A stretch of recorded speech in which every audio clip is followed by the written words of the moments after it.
when your spirit breaks before your body. What Proverbs chapter 18 verse 14 reveals about your inner strength. The spirit of a man will sustain his infirmity, but a wounded spirit who can bear?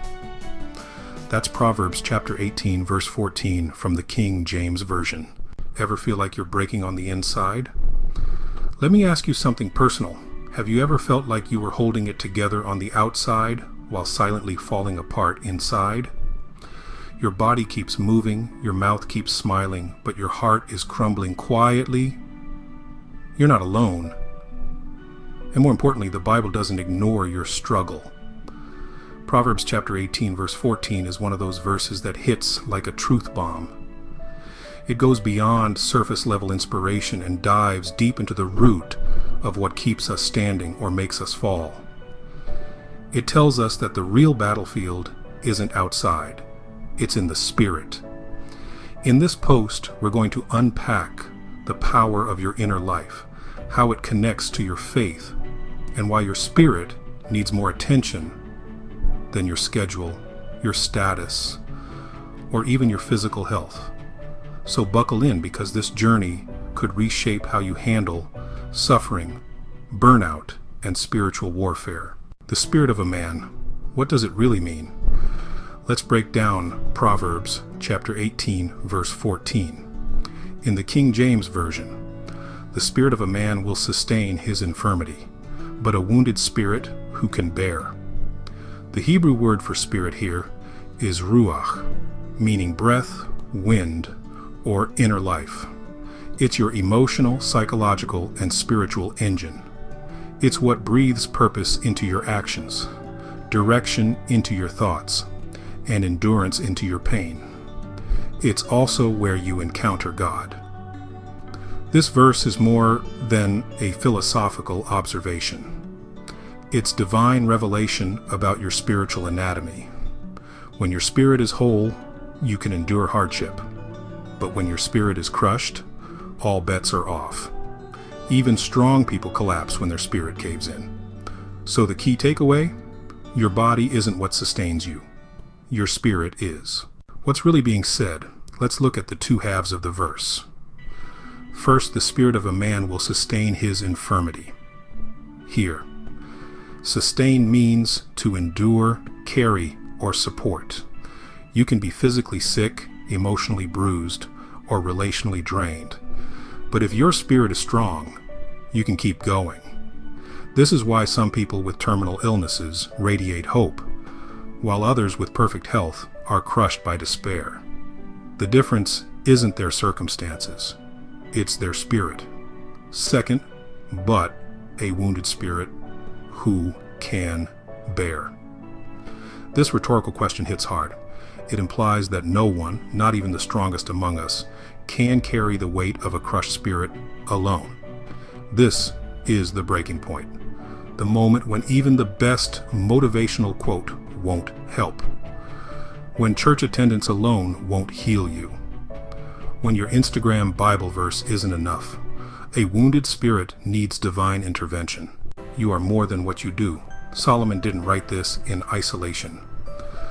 Proverbs is, honestly, just a treasure chest of insight about the inner life.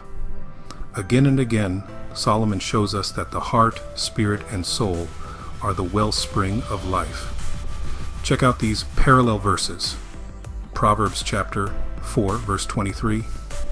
Keep thy heart with all diligence, for out of it are the issues of life. Proverbs chapter 15, verse 13. A merry heart maketh a cheerful countenance, but by sorrow of the heart the spirit is broken.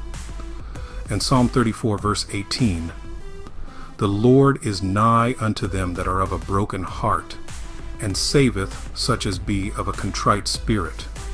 Your inner life isn't just important, it's actually central to everything. Jesus and the crushed spirit. The cross was more than physical. Now here's where everything really comes together. At the cross, Jesus didn't just endure physical pain. He endured the full weight of a wounded spirit on our behalf. Matthew chapter 26, verse 38. My soul is exceeding sorrowful, even unto death. And Matthew chapter 27, verse 46. My God, why hast thou forsaken me? He felt the separation, the abandonment, the sorrow. Why? So that you wouldn't have to bear a wounded spirit alone. Jesus bore it. And by doing so, he opened the door for healing that goes deeper than any therapist, any self-help book, or even any pastor could ever offer. That's why Isaiah 53, verse 5 says, But he was wounded for our transgressions, he was bruised for our iniquities. And with his stripes we are healed, healed in the spirit, not just the body. A metaphor to remember: the sail and the storm. Picture this. Your life is a boat on open water. Your body is the hull. It floats and takes the waves. Your mind is the rudder. It helps with direction. But your spirit is the sail. It catches the wind and moves you forward. If the sail is strong, you can move through storms.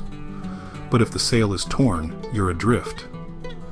That's why your spirit matters more than your environment, more than your resume, more than your social media likes. Without a strong spirit, you're stuck. But with it, you can sail through even the worst seasons. Practical application number 1. Prioritize the inner life. This sounds simple, but in our culture of doing, achieving, and proving, it's honestly pretty revolutionary. Put your spirit first. But you might be wondering, how? Well, start with daily Bible intake. Not just for knowledge, but for soul strengthening. Make time for real prayer, not just repeating phrases, but actually laying your brokenness before God. Find community, believers who are safe enough to hear your pain. And don't forget, rest. Sometimes the most spiritual thing you can do is just sleep. Even Elijah needed a nap before he could hear from God. Your inner man matters. So please, don't neglect him. Practical application number 2. Anchor your spirit in Christ, not circumstance. It's so tempting to root your identity in things that feel secure, like career success, relationships, or financial security. But all those things shift, and when they do, they shake the ground under your feet.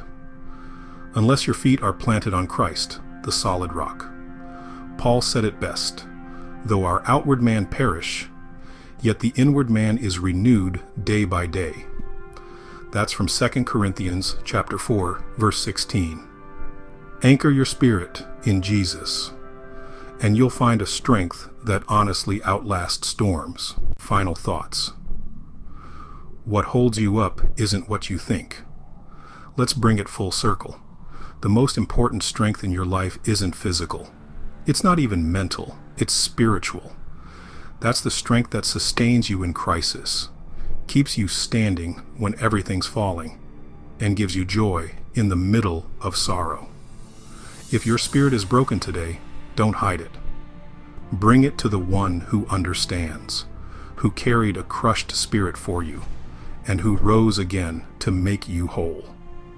Jesus doesn't just restore broken spirits, he lives inside them. You can heal, you can grow, but not in your own strength, in his. Ready to strengthen your spirit? Want to know where you stand spiritually and how to grow? Take the spiritual growth quiz to pinpoint where your inner life needs the most attention. It only takes a few minutes and could honestly change everything about how you walk with God. Click below to take the quiz.